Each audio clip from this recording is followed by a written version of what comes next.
Hey Waffle Gang, I do hope you're well. My name is Mark and today we're checking out some more Reddit stories, and if you do love a Reddit story, why not consider hitting that like, subscribe, maybe that notification bell too, and let's crack on with today's first story. Much love guys. Now today's first story comes from Realistic Cloud 3033 and it says, my partner cutting off a lifelong family friend because of her inappropriate messages. So I am in a kind of fucked up situation. I mean, I know I'm right to have my boundaries, but I also feel guilty that my husband is cutting off help to lifelong family friends because of me. My husband is a doctor, so it's normal that family and friends kind of come to us / him for reassurance because someone you know either reaffirming what you were told or giving you a referral if possible makes people feel better. Zero issues there. I love that he is empathetic, and it honestly makes me wicked proud of him that people think that highly of him. So he has a friend who he grew up with. Their families pretty much raised them together. They were always friends since we met, but never like super close. Plus, we live in different parts of the US. I've met her multiple times and she seemed very sweet. She also was married when I originally met her and has 2 kids. Well, her father is very sick and with a type of cancer that has a low rate of recovery. We live in the northeast and they live down south, so our medical care is definitely exponentially better. My husband has been helping consult and just being a good friend to them to make sure he gets the best care possible. This friend has been a bit needy and using him for emotional support. I get it. I'm not jealous because what we have is solid. Plus, when he has his medical mindset, that's it. Well, over the weekend, he woke up to some very questionable texts from his friend. She pretty much declared her love for him, claimed God brought them together through this, and that she always knew they'd end up together. Like, what the actual fuck?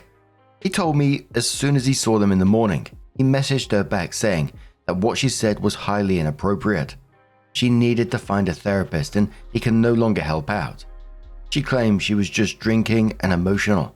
She also begged him not to tell me. We don't keep secrets. He blocked her number, and I don't know what she told his mum exactly, but she's so angry, and apparently it's all my fault. We don't like each other either. I'm not the Christian housewife she envisioned we for her son, I guess. I didn't ask him to cut all ties. He did it out of respect and says that she has doctors and family to lean on. I feel slightly guilty because I hope that this doesn't impact quality of care. Maybe there was a way to cut her out, and my husband helps her mum with medical stuff when needed. This whole situation has been making me feel gross. Am I the arsehole here? I don't think I am, but I feel bad. Absolutely not the arsehole in this situation, and she crossed a line that basically cannot be uncrossed. The I was drinking excuse ain't gonna undo what she said, and her begging him not to tell you shows she knew exactly how inappropriate her messages were. As for the medical situation, like your husband said, there's other doctors in place, he's got family to lean on, she's not like left all alone or anything.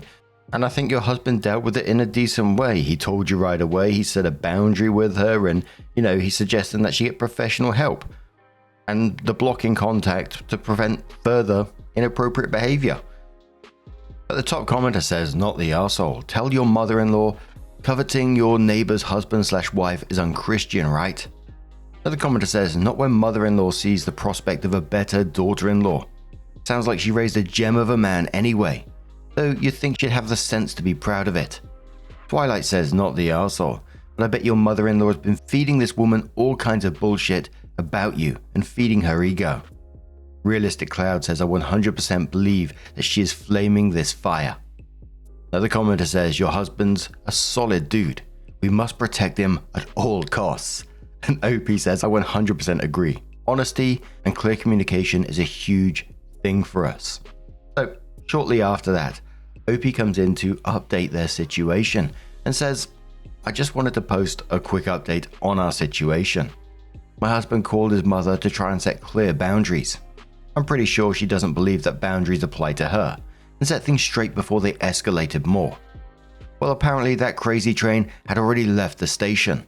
He called her on speakerphone, which he told her while I was in the room.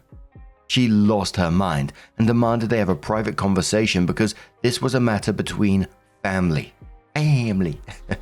He corrected her and let her know I am family. She went on a rant about how I was displaying abusive and controlling behavior.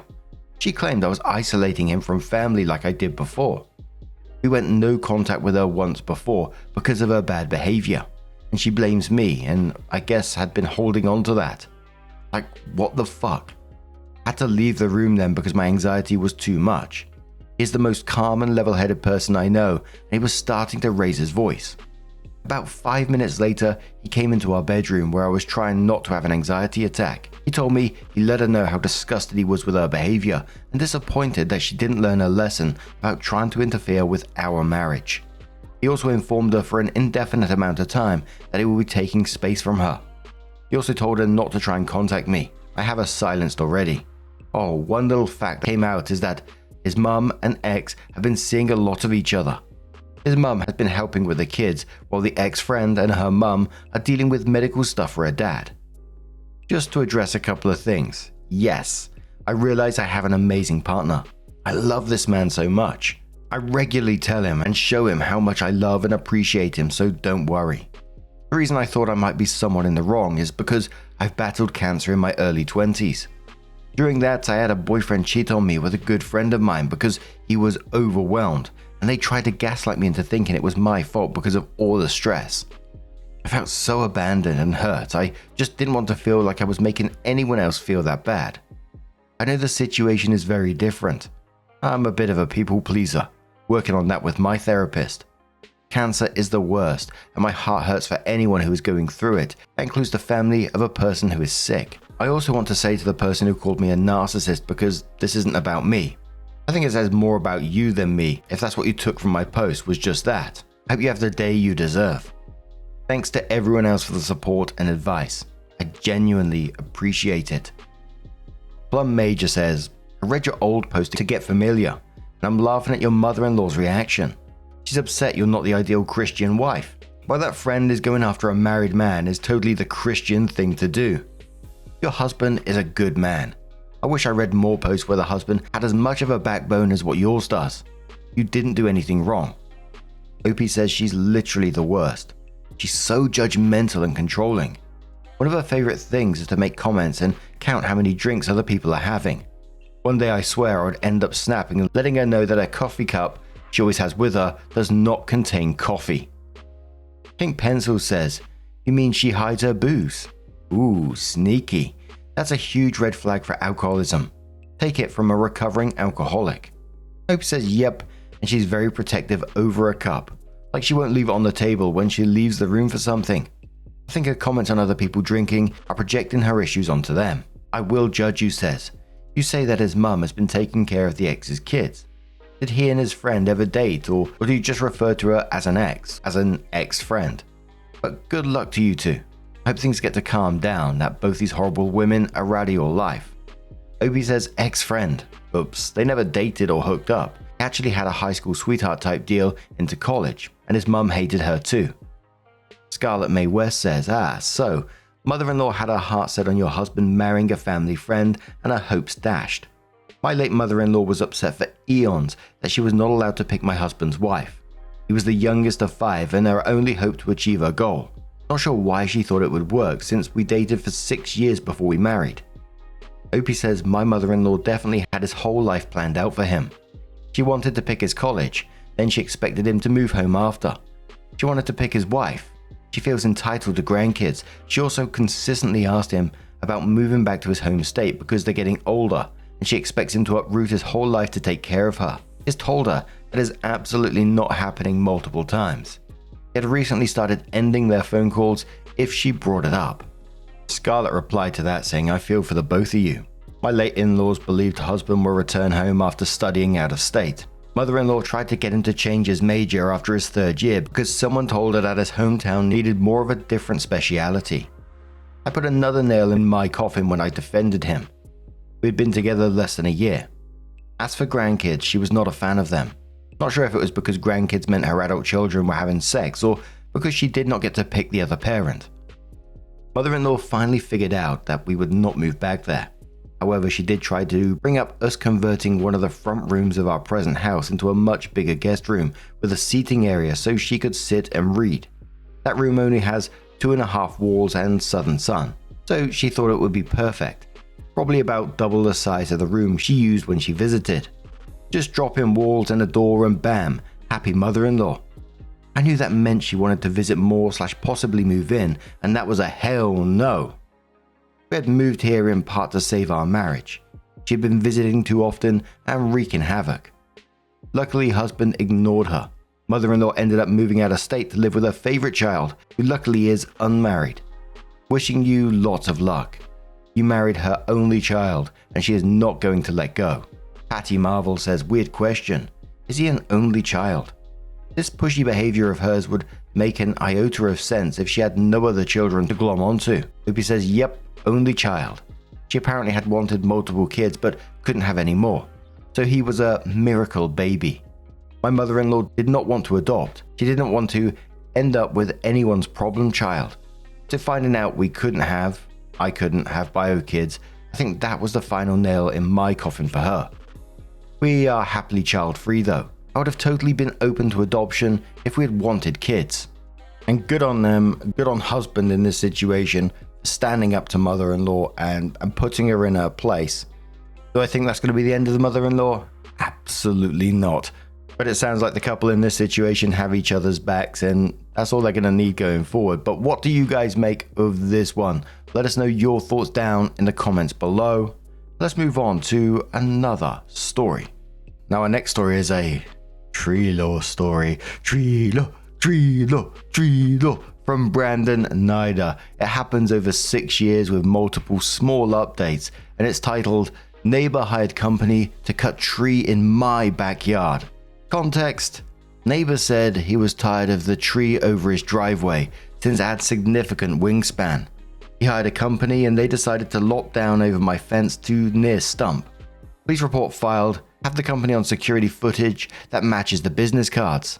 Reaching out to property lawyer Tuesday to see if this is significant enough to follow through in court. And that first one was on May 26, 2019. They did share a picture of it, of the tree. And for the podcast users, all I can explain is that the base of the trunk, it's almost like splits into two, but one half of it has just like completely been lopped down. The other side still stands tall.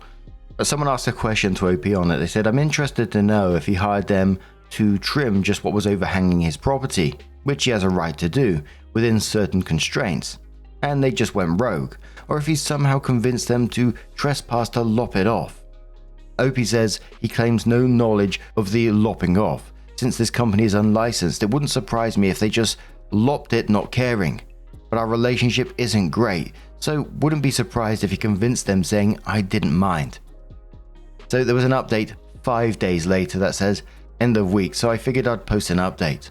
The officer got the report done the same day, and he was able to reach out to the company who cut down my tree. He said he would reach out to me to settle this matter, but hasn't contacted me yet and doubt he will actually do so. The officer went above and beyond in getting a statement from the other parties and getting the contact information.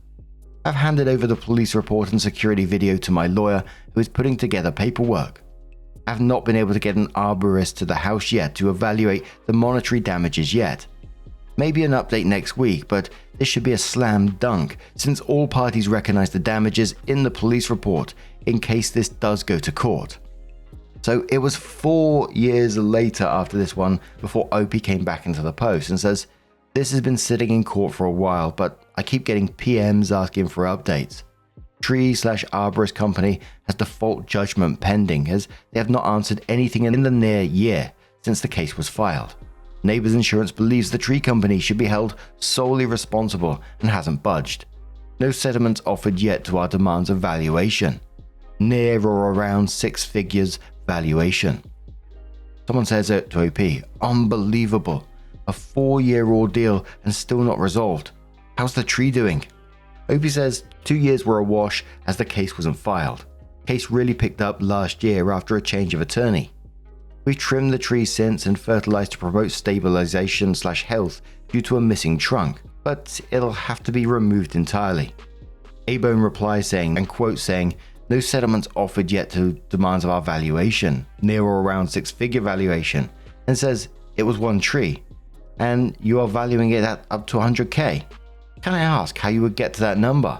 Or being a wise ass, honestly. Opie says the arborist came in at a 30k valuation. Treble damages plus trespassing monetary. A-Bone replies saying, treble damages, the most expensive kind.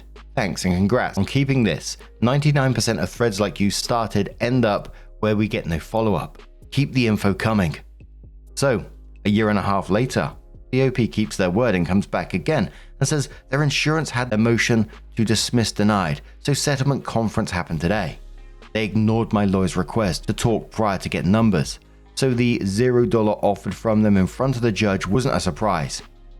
Our 125k request was 90k treble, 30k valuation from arborist, plus cost to restore the land, and it'd be physically impossible to restore the tree with the development over the past 40 to 50 years. Yeah, we were willing to negotiate. It's a giant game. Conference happened and the judge graciously got us from 0 to 20k and said it's a good deal. I turned it down and I suggested that if this is the carrier's only offer, then we would go to trial as we aren't considering the professional's report and just an image of the stump instead. Some back and forth and nothing really moved, including the defense disagreeing with NYS tree law. Is that New York State tree law?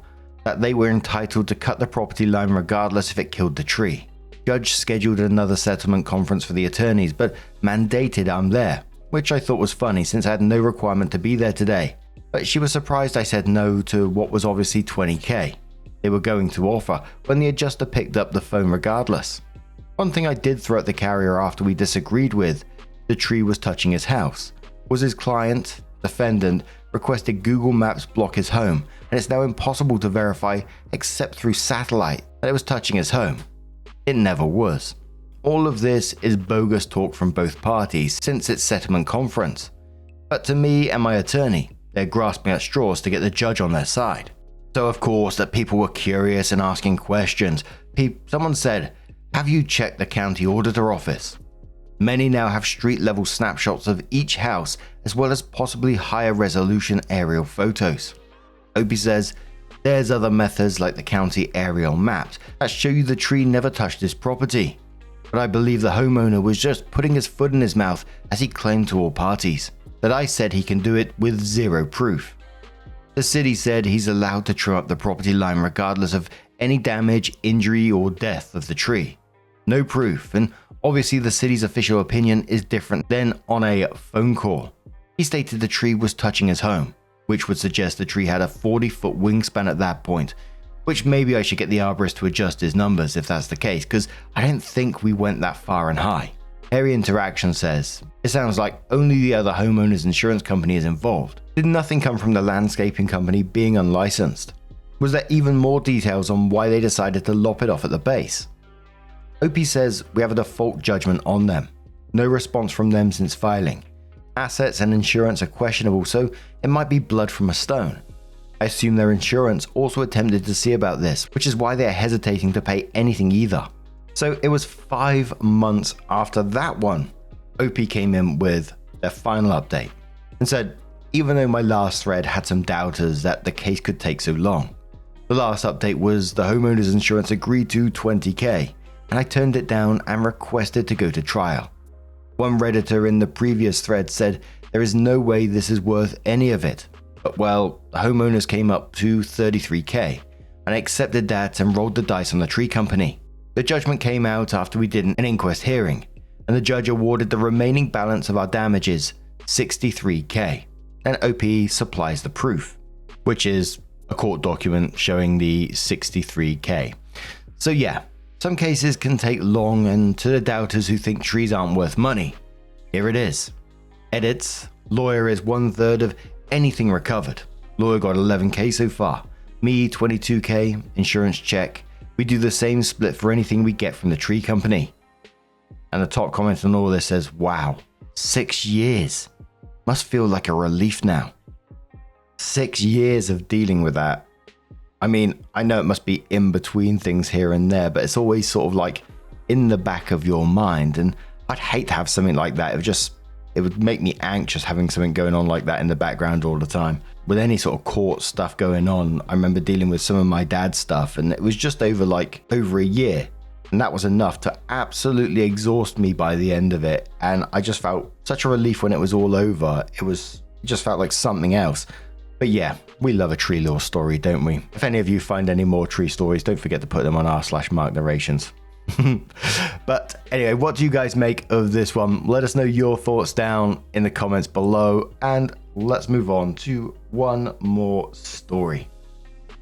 Now, our next story comes from the Am I the Arsehole subreddit from Shadow016. Just a quick warning before you get into it, there is no update on this story, so if you do want to skip it, totally up to you. The last story of this video. I know a couple of people have been saying that they don't like the stories without updates, which, you know, I totally understand. I totally get it. Some people say that they do enjoy, you know, a bit of a mix up with different stories. There's a lot of channels that cover pretty much some of the same stories, right? And part of this for me as well, I quite enjoy seeing your comments on the stories without the updates to see what your opinion is on these kind of things. But anyway, this story's called Am I the Arsehole for refusing to let someone check my phone after a co-worker accused me of taking pictures of her? Throwaway account. So this happened at work. I, 18 male, was on my stuff normally, scrolling through my phone and watching YouTube videos when a co-worker, 17 female, suddenly accused me of taking pictures of her. That caught me off guard. I told her I hadn't taken any photos and that I was just watching videos on YouTube. But she didn't believe me and started getting louder and kind of annoying, drawing attention from nearby co-workers. She said if I had nothing to hide, I should just show her my photos. Luckily, the manager was nearby and came over because of the commotion. We both explained our side. The manager said that if I wasn't hiding anything, I could just show the last 2 pictures on my phone to clear it up quickly. But the thing is that I had a lot to hide that I didn't want to show. Nothing illegal, creepy or weird, and definitely nothing involving her. But still private stuff I didn't want anyone else seeing, so I refused. I told the manager I was willing to prove my innocence in other ways, but I didn't want to compromise my privacy. As a good faith gesture, I showed my phone's battery usage stats, which clearly showed I hadn't used the camera app recently. Also suggested to check the security footage. After reviewing the footage, it showed my phone was pointed at the ground the entire time, and the angle wouldn't have allowed me to take a picture of her. So I was cleared. Even so, a few of my co-workers told me I should have just shown the photos because she had the right to know if she was harassed. I told them that the evidence proved my innocence and there was absolutely no need to show anything, especially not to her, someone who I've never trusted. So, am I the arsehole? Caramel says to this, not the arsehole. Everyone thinks they're a main character these days. When I worked in retail, me and this lady crossed paths.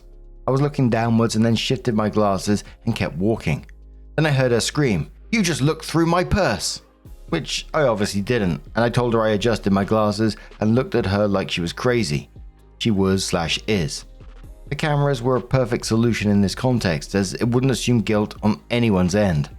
Commenter says not the arsehole and quotes, "If you have nothing to hide, just show me your phone," and says, "Is the rally cry of people who don't understand privacy or boundaries. You're not TSA, Susan.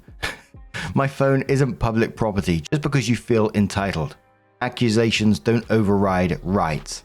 She needs to chill." Candyland says not the arsehole. If she wanted to make allegations, then the onus is on her to prove it. The manager was out of line, suggesting that you had to defend yourself simply because she made a baseless claim. If she had suggested that you touched her inappropriately, would that set off an investigation? Are we at a point where people can't use their phones around others for fear that someone somewhere will accuse them of making recordings? If she's that sensitive, then she shouldn't appear in public spaces where she may be recorded. Does she pitch a fit over security footage too? But what do you guys make of this situation? Do you think OP should have even shown anything on their phone, the battery usage, etc.? Let us know your thoughts down in the comments below. Now, just a huge thank you for being here today, getting involved in the stories.